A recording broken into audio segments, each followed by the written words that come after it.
భారతదేశంలో వచ్చే 18 మాసాల కాలంలో 10 లక్షల ఉద్యోగాలు ఇవ్వనున్నట్లు ప్రధానమంత్రి మోడీ గారి ఆఫీస్ అంటే పిఎంఓ ఒక ట్వీట్ ద్వారా తెలియజేసింది.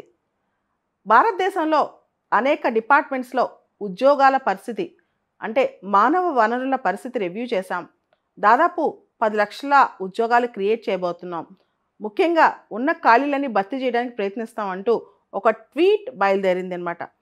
అది కూడా మిషన్ మోడ్లో ఈ 18 నెలల కాలంలో ఉద్యోగాలు ఇస్తారంట. అంటే చూడండి, మొట్టమొదటిసారి ఉద్యోగాల గురించి ఇంత పెద్ద ప్రకటన తెలంగాణ రాష్ట్రంలో కానీ ముఖ్యంగా భారతదేశంలో కానీ ఉద్యోగ ప్రకటనలు బాగానే వస్తున్నాయి ఈ మధ్య.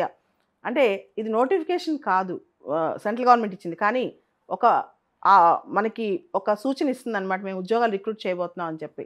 ఇది మంచి సూచన అనుకోవచ్చు. ఎందుకంటే 2019లో ఎలక్షన్స్ అయిపోయాక ఒక డేటా రిలీజ్ అయింది. భారతదేశంలో అన్ఎంప్లాయ్మెంట్ అనేది 6.1% ఉందంట. అంటే దాదాపు 45 ఇయర్స్ హైయెస్ట్. అదే 2019లో ఒక డేటా ప్రకారం. అయితే ఎప్పటి నుంచో చాలా విమర్శలు ఉన్నాయి, భారతదేశంలో అన్ఎంప్లాయ్మెంట్ ఎక్కువ ఉంది, అది బయటకు రావట్లేదని. అసలు అన్ఎంప్లాయ్మెంట్ అంటే ఏంటి, అంటే నిరుద్యోగం అంటే ఏంటి? ఎవరైతే ఉద్యోగార్థులు వాళ్ళు వాలంటరీగా ఉద్యోగం కావాలని విల్లింగ్లో ఉన్నారో అయినా కానీ వాళ్ళకి ఉద్యోగం రావట్లేదో దాన్నే అన్ఎంప్లాయ్మెంట్ అంటారు. Those who are willing to work but could not get employment is called unemployment అనమాట. అంటే ఎంప్లాయ్మెంట్కి రెడీగా ఉన్నారు, చేయాలనుకుంటున్నారు, కానీ వాళ్ళకి ఉద్యోగం దొరకట్లేదు. సో దాన్నే అన్ఎంప్లాయ్మెంట్ అంటారనమాట. ఫర్ ఎగ్జాంపుల్, ఒక మహిళ ఉంది, తను చదువుకుంది, అంత స్కిల్స్ ఉన్నాయి, కానీ తను ఉద్యోగం చేయాలనుకోవట్లేదు. సో తన డేటాను అన్ఎంప్లాయ్మెంట్లో లెక్కేయకూడదు అనమాట. అయితే రీసెంట్గా periodical survey, labour force periodical labour force survey అంటాం, ministry of statistics programme implementation వాళ్ళు రిలీజ్ చేస్తారు. 2020-2021 ఇలా వచ్చిందనమాట డేటా బయటికి. దాని ప్రకారం అయితే ఇండియాలో 4.2% అన్ఎంప్లాయ్మెంట్ ఉందంట. ఇదే డేటా అంటే periodical labour force survey data 2019-2020 ప్రకారం అయితే ఇండియాలో అన్ఎంప్లాయ్మెంట్ 4.8% ఉంది. అంటే ఆ డేటా ప్రకారం సంవత్సర కాలంలో 0.6% అన్ఎంప్లాయ్మెంట్ తగ్గింది. సో ఇవన్నీ కూడా మనం పరిగణలోకి తీసుకోవాలి ఇలాంటి విషయాలు చూసేటప్పుడు. అయితే భారతదేశంలో ఏ డిపార్ట్మెంట్లో ఎన్ని వేకెన్సీస్ ఉన్నాయో జస్ట్ ఒకసారి ఒక డేటా ప్రకారం చూద్దాం. పోస్టల్ డిపార్ట్మెంట్లో దాదాపు 90,000 వేకెన్సీస్ ఉన్నాయంట. టోటల్గా ఆథరైజ్ స్ట్రెంత్ పోస్టల్ డిపార్ట్మెంట్లో 2.7 lakhs అయితే 90,000 వేకెన్సీస్ ఉన్నాయి. రైల్వే మినిస్ట్రీలో ఆథరైజ్ స్ట్రెంత్ 15 లక్షలు అయితే 2.3 lakh వేకెన్సీస్ ఉన్నాయి. రెవెన్యూ డిపార్ట్మెంట్లో 74,000 వేకెన్సీస్ ఉన్నాయి. Total authorise strength 1.7 lakh employment అయితే. మినిస్ట్రీ ఆఫ్ హోమ్ అఫైర్స్లో 1.33 lakh వేకెన్సీస్ ఉన్నాయి. టోటల్ ఆథరైజ్ స్ట్రెంత్ 10,80,000 అయితే. సో అలా అన్ని డిపార్ట్మెంట్స్లో చాలా వేకెన్సీస్ ఉన్నప్పుడు గవర్నమెంట్ ఇవన్నీ ఐడెంటిఫై చేసి జాబ్ రిక్రూట్మెంట్ ఫాస్ట్గా చేయాలని చెప్పి కూడా కోరుకుంటుందన్నమాట. అయితే దీని మీద విమర్శలు కూడా లేకపోలేదు.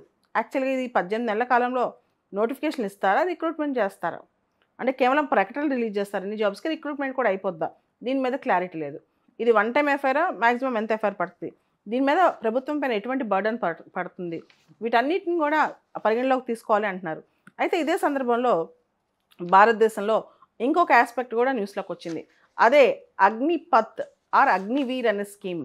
భారతదేశంలో దాదాపు 46,000 మిలిటరీ రిక్రూట్మెంట్, అంటే సోల్జర్స్ అవ్వచ్చు, సెయిలర్స్ అవ్వచ్చు, ఆర్మీ మెన్ అవ్వచ్చు, అంటే టోటల్గా ఆర్మ్డ్ ఫోర్సెస్లో ఆర్మీ, నేవీ, ఎయిర్ ఫోర్స్ అంటాం కదా, దానిలో ఆర్మీలో సోల్జర్స్ ఉంటారు, నేవీలో సెయిలర్స్ ఉంటారు, అండ్ ఎయిర్ ఫోర్స్లో ఎయిర్మెన్ ఉంటారు.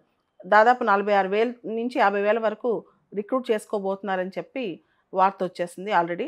అయితే ఇదేంటి అంటే ఆర్మీ, నేవీ, ఎయిర్ ఫోర్స్లో కాంట్రాక్ట్ బేస్డ్ పద్ధతిలో అగ్నివీర్స్ అని చెప్పి 4 ఏళ్ల పాటు వాళ్ళని కాంట్రాక్ట్లోకి తీసుకుంటారనమాట. 4 ఏళ్ళ తర్వాత వీళ్ళ పరిస్థితి ఏంటి అంటే, అగ్నివీర్స్గా ఎవరైతే రిక్రూట్ అవుతారో 25% మంది వాళ్ళు ఇండక్ట్ చేసేసుకుంటారు. మిగతా 75% మందికి వాళ్ళకి ఒక సేవా నిధి అని చెప్పి వాళ్ళకి ఒక ఫండ్ దాదాపు 11-12 lakhs ఫండ్ ఇస్తారు. తర్వాత స్కిల్ సర్టిఫికేట్ ఇస్తారు, వేరే ఎంప్లాయ్మెంట్ కోసం బ్యాంక్ లోన్ ఇప్పించడానికి హెల్ప్ చేస్తారు, ఇవన్నీ చేస్తారు. అయితే ఈ అగ్నివీర్ లేదా అగ్నిపత్ వీళ్ళకి సంబంధించి చాలా విమర్శలు వస్తున్నాయి. ఏంటి ఆ విమర్శలు అంటే, ఒకటి, ఈ గవర్నమెంట్ కావాలని చెప్పి పెన్షన్ నుంచి తప్పించుకోవడానికి పర్మనెంట్గా తీసుకోకుండా 4 సంవత్సరాలకి తీసుకుంటుంది. దీనివల్ల 4 సంవత్సరాల తర్వాత 70% మంది బయటకు వచ్చిన వాళ్ళు ఏమైపోతారు? ఇది ఒక క్వశ్చన్. చాలా విమర్శ వస్తుంది. విపక్షాలు కూడా, అంటే ప్రతిపక్షాలు ఎక్కువ దీన్ని విమర్శిస్తున్నాయి అన్నమాట. రెండోది, 4 ఇయర్స్ నువ్వు రిక్రూట్ చేసుకుంటావు, ఆ తర్వాత వీళ్ళు బయటకు వచ్చేస్తారు. పెన్షన్స్ పక్కన పెట్టేయండి, బయటకు వచ్చిన తర్వాత వీళ్ళని తర్వాత ఎవరు రిక్రూట్ చేసుకుంటారు, ఇది కూడా క్వశ్చన్ అనమాట. తర్వాత 17.5 నుంచి 21 వయసు వరకు, అంటే 17.5 సంవత్సరాల నుంచి 21 వయసు వరకు ఉన్నవాళ్ళు అప్లై చేసుకోవచ్చు అంట. ఫస్ట్ రిక్రూట్మెంట్ ఈ సెప్టెంబర్లోనే స్టార్ట్ అవుద్దంట. అయితే ఇది రూరల్ యూత్కి ఇబ్బంది కదా, అంత చిన్న వయసులో వీళ్ళు అసలు అవగాహనే రాదు. అలాంటిది ఈ పరీక్షకి ఎలా, దీనికి మొత్తం ఈ అగ్నిపథ్కి ఎలా వీళ్ళు రిక్రూట్మెంట్ ప్రాసెస్ కండక్ట్ చేస్తారు, దీని మీద కూడా విమర్శలు వస్తున్నాయి. తర్వాత ఆర్మీ మెన్ కూడా దీన్ని విమర్శిస్తున్నారు, కావాలని చెప్పి కాంట్రాక్ట్ బేస్లో ఆర్మీని చేస్తారు అని చెప్పి. 4 ఏళ్ళు చేసేసి బయటకు వస్తే వాళ్ళు బయటకు వచ్చాక ఏమైనా ప్రయోజకులు అవుతారా అనేది కూడా క్వశ్చన్ అనమాట. అయితే దీని కౌంటర్ ఆర్గ్యుమెంట్ ఏంటంటే గవర్నమెంట్ దేశ సేవ, దేశభక్తి ఉన్నవాళ్ళు దేశానికి సేవ చేసే అవకాశం ఖచ్చితంగా ఈ దిశగా దొరుకుతుందని. రెండోది, దీనిలో ట్రైనింగ్ పొందిన వాళ్ళు హయ్యెస్ట్ డిసిప్లైన్గా ఉంటారు కాబట్టి వీళ్ళకి 4 సంవత్సరాలు ఇది అలవాటు పడొస్తే జీవితంలో ఏ రంగంలోకి వెళ్ళినా వీళ్ళు విజయం సాధించగలరని. తర్వాత ఈ 4 ఏళ్ళు వాళ్ళు ఏం ఊరికే తీసుకోవట్లేదు, గవర్నమెంట్ ప్యాకేజ్ ఇస్తుంది. ఆ ప్యాకేజ్ అంటే 4.5 లక్షల నుంచి 6 లక్షల వరకు ఉందన్నమాట. సంవత్సరానికి పెరుగుతూ లాస్ట్ ఇయర్కి 6.5 లక్షల దాకా వచ్చింది. వీళ్ళకి వచ్చే ప్యాకేజ్లో 70% వీళ్ళు చేతికి ఇస్తారు, 30% వీళ్ళు 4 ఇయర్స్ తర్వాత వీళ్ళకి ఆ సేవా నిధిలో వేసేస్తారనమాట. వీళ్ళకి దాదాపు 11-12 ల్యాక్స్ వచ్చే విధంగా వీళ్ళ కంట్రిబ్యూషన్ కూడా ఉంటుందన్నమాట. కాకపోతే దీనిపైన దేశవ్యాప్తంగా ముఖ్యంగా బీహార్, ఉత్తరప్రదేశ్ రాష్ట్రాల్లో ఈ అగ్నివీర్, అగ్నిపథ్ అనే దాని మీద ఇది చాలా అన్యాయము, మాకు పర్మనెంట్ రిక్రూట్మెంట్ కావాలి, ఇలా చేస్తే మాకు నష్టం జరుగుతుందని చెప్తున్నారు.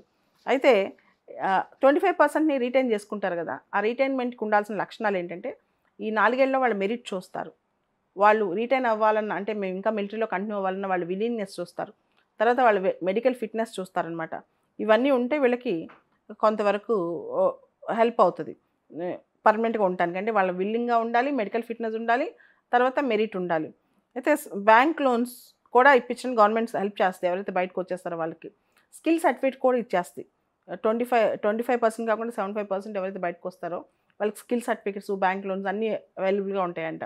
ఓవరాల్గా దీని మోడాలిటీస్ ఏంటో మాత్రం మనం జాగ్రత్తగా వేచి చూడాల్సిందే. ఇదంత తేలిగ్గా అయ్యే స్కీమ్ అయితే కాదు, దీని మీద విమర్శలు కూడా వస్తున్నాయి. మొత్తానికి గవర్నమెంట్ ఉద్యోగాల మీద ఫోకస్ చేసిందన్న మాట మాత్రం నిజం.